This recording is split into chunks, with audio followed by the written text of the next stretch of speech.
नमस्कार, शुभ 24 न्यूज रफ्तार मीडिया में आपका स्वागत है। मैं आपके साथ कोमल शेखावत। आज हम बात करने वाले हैं हमारी उद्योग मंत्री जी से, जिनका नाम है शकुंतला रावत। नमस्कार मैम। नमस्कार मैम जी, मैम मैं आपसे पूछना चाहूंगी, उद्योग विभाग और देवस्थानी विभाग की उपलब्धियों के बारे में आप क्या कहना चाहेंगे?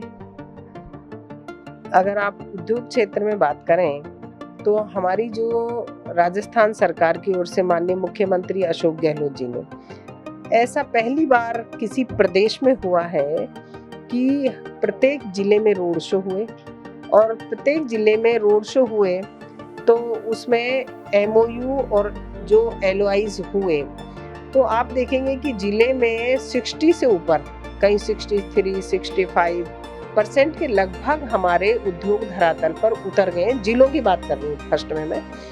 और उनसे जो कोरोना के बाद में जो हमारे पारंपरिक उद्योग धंधे थे, कुटीर लघु, चाहे गलीचा बनाने का हो, जूतियां बनाने का हो, बंदेज का है, टेक्सटाइल्स में बबल प्रिंट है, कोटा डोरिया है, इस तरीके के जो हमारे काम थे कोरोना के बाद बंद होने की कगार पे थे, तो वो उनको एक संबल मिला। और माननीय मुख्यमंत्री जी की जो भावना थी कि मेरे राजस्थान के प्रत्येक जिले में उद्योग धंधे स्थापित होने चाहिए, वो उद्योग धंधे स्थापित हुए।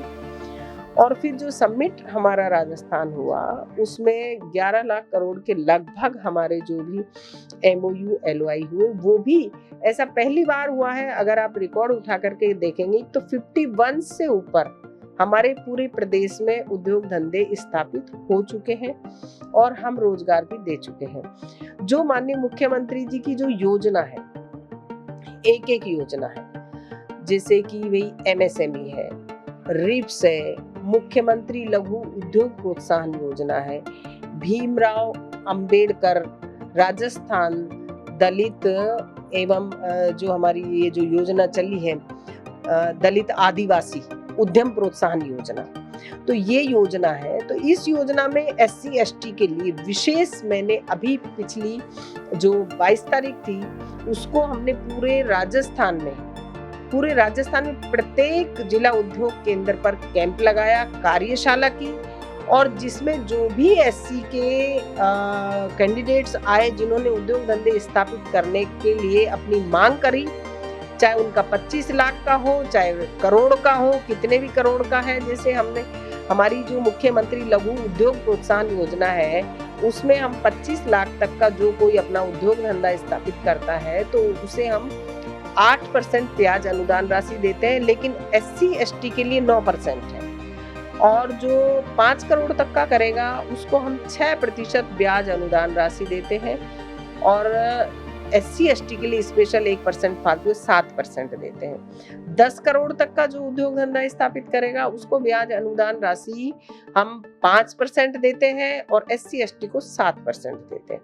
तो और एमएसएमई में हमारा जो ये पॉलिसीज है उसमें 5 वर्ष तक जो उद्योग धंधा स्थापित करना चाहता है, कोई भी XY पूरे राजस्थान का युवक हो, युवती हो, वो राज उद्योग मित्र पोर्टल पर आवेदन करे। उससे 15 से 20 मिनट में उसे सर्टिफिकेट मिल जाता है और उसे कहीं चक्कर काटने की जरूरत नहीं है, और वो अपना उद्योग धंधा स्थापित कर सकता है।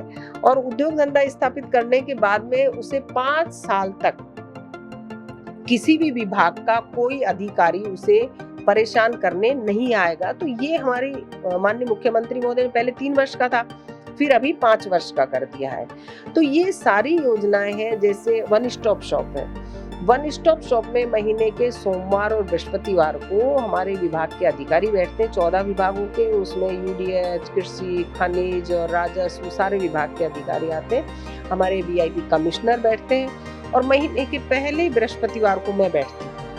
तो वहाँ पर जो भी अपनी समस्या किसी तरीके की भी लेके आते हैं तो हम उसको वहीं पर उसका समाधान कर देते हैं। तो राजस्थान सरकार ने, माननीय मुख्यमंत्री महोदय ने, और जो होटल्स को इंडस्ट्रीज का दर्जा दिया है, इससे आप देखेंगे कि होटल का व्यापार बहुत बढ़ रहा है।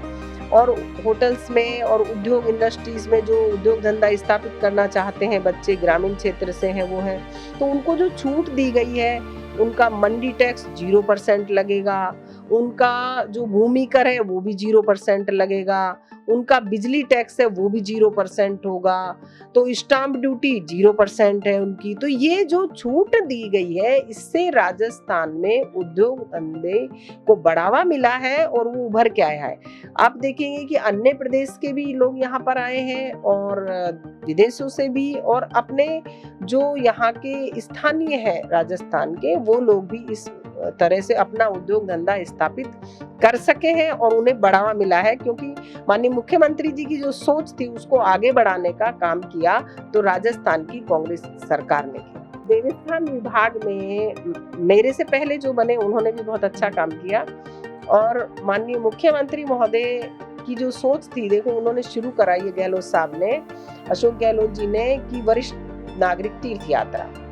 तो पिछली बार अभी 20,000 लोगों को यात्रा करवाई, उसके बाद अब उसका बिल्कुल डबल 40,000 को करा रहे हैं, 36,000 को हम ट्रेन से कराएंगे, 4,000 को हवाई जहाज से पशुपतिनाथ। तो आप देखते हैं कि जो बुजुर्ग व्यक्ति है वो कितना खुश होता है। हो सकता है कुछ थोड़ा बहुत हो जाता है इतना बड़े स्तर पे जब कोई प्रोग्राम होते हैं तो, लेकिन बाकी वृद्ध लोग इतनी दुआएं दे करके जाते हैं कि हमें शायद हमारी संतान हमें घुमा नहीं पाती, हम हेलीकॉप्टर में, उसमें हवाई जहाज में नहीं बैठ पाते, लेकिन हम फ्लाइट में बैठ गए। तो ये हमारा सौभाग्य माननीय अशोक गहलोत जी ने, कांग्रेस की सरकार ने दिया है। दूसरा, प्रत्येक मंदिर जो बड़े हैं हमारे, उन बड़े मंदिरों में कॉरिडोर बनाने के लिए, जैसे गोविंद देव मंदिर है, कैला देवी है, बेणेश्वर धाम है, रातानाड़ा गणेश जी का मंदिर है, ऐसे जो बड़े मंदिर हैं, खाटू श्याम है, वहां पर भी लगभग 32 करोड़ के लगभग का कॉरिडोर बनेगा। अभी आप जाके देखा होगा पूरी स्थिति चेंज कर दी है। तो ये अभी बालाजी का भी पूरा चेंज किया है। तो ऐसे सारे मंदिरों के जहाँ ज्यादा यात्री आते हैं, रामदेवरा है, उन मंदिरों में हम पूरा कॉरिडोर बना करके यात्रियों को किसी तरीके की परेशानी नहीं हो, पानी की व्यवस्था, शौचालय की व्यवस्था, छाया की व्यवस्था, पूरी व्यवस्था करते हैं। विकलांग के लिए व्हील चेयर है, इस तरीके से। तो ये सारे आप देखेंगे, पुष्कर में भी अभी डेवलपमेंट हो रहा है, घाट का भी, सरोवर के लिए जो सीवर लाइन का पानी जाता है उसको भी अलग से करने का करा है। तो ये सारे काम अभी करें, कांग्रेस सरकार ने कर रहे हैं, माननीय मुख्यमंत्री अशोक गहलोत जी ने। दूसरा, चाहे हनुमान जी के जन्मदिन पे सुंदरकांड का पाठ करना हो, या नवरात्रों में रामायण के पाठ करना है, और अभी जैसे सावन का महीना चल रहा है तो जल धारा करना है, सहस्त्रगढ़ धारा, ये रुद्राक्ष, और ये सारी तो ये सारे प्रोग्राम्स चलते रहते हैं, क्योंकि हमारे जो भारत देश है वो एक धर्मनिरपेक्ष देश माना जाता है, और हर धर्म को सम्मान देना, जो माननीय मुख्यमंत्री अशोक गहलोत जी की जो सोच है कि सेवा ही परमो धर्म है, सेवा ही मेरा धर्म है सबसे बड़ा। तो आप देखेंगे कि चाहे पशुओं के लिए भी फ्री दवा है, चिरंजीवी जो अपन बुजुर्ग लोग आशीर्वाद देते हैं, चिरंजीवी भव, उस सपने को, उस शब्द को सार्थक करने का काम किया। तो माननीय मुख्यमंत्री महोदय ने किया कि 25 लाख रुपए तक का इलाज फ्री करा सकता है, दुर्घटना में 5 से 10 लाख तक करना है। आप देखेंगे कि जब गांव के आदमी को अगर दुर्घटना हो जाती या बीमारी हो जाती तो खेत गिरवी रखना पड़ता या घर गिरवी रखना पड़ता था। तो जो उनका एक सोच है कि सेवा ही परमो धर्म, उसको साकार करने का काम किया है कामधेनु योजना, जिससे कि किसान के खाते में पैसे चले गए 40-40 हजार रुपए एक एक पशु का। बीमा करना, फ्री में करना, महंगाई राहत कैंप लगा करके, पालनहार योजना में वृद्धावस्था पेंशन, पालनहार में 1500 हो गए। तो ये सारे एक धर्म के ही काम हैं। तो ये सेवा परमो धर्म मुख्यमंत्री जी की जो भावना है उसको सार्थक कर रहे हैं। और जो हमारे देवस्थान विभाग के हमारे 593 मंदिर हैं, उनमें 593 लाख रुपए माननीय मुख्यमंत्री गहलोत साहब ने दिए हैं। तो ये कांग्रेस की सरकार ही काम कर रही है। तो वो इसलिए कि प्रत्येक मंदिर में साज सज्जा हो और पोशाक हो, ये सारे, और आम जन की भावना, आम जन की सेवा करना भी एक धर्म ही है।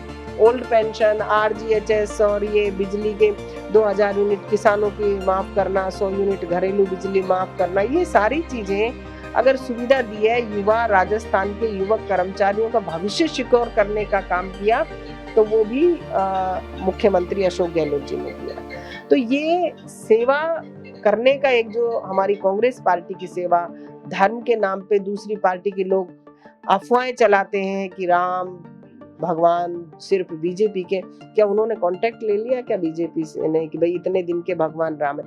ये तो प्राचीन काल से, कब से गुरु वशिष्ठ, वाल्मीकि, विश्वामित्र तब से रहे हैं।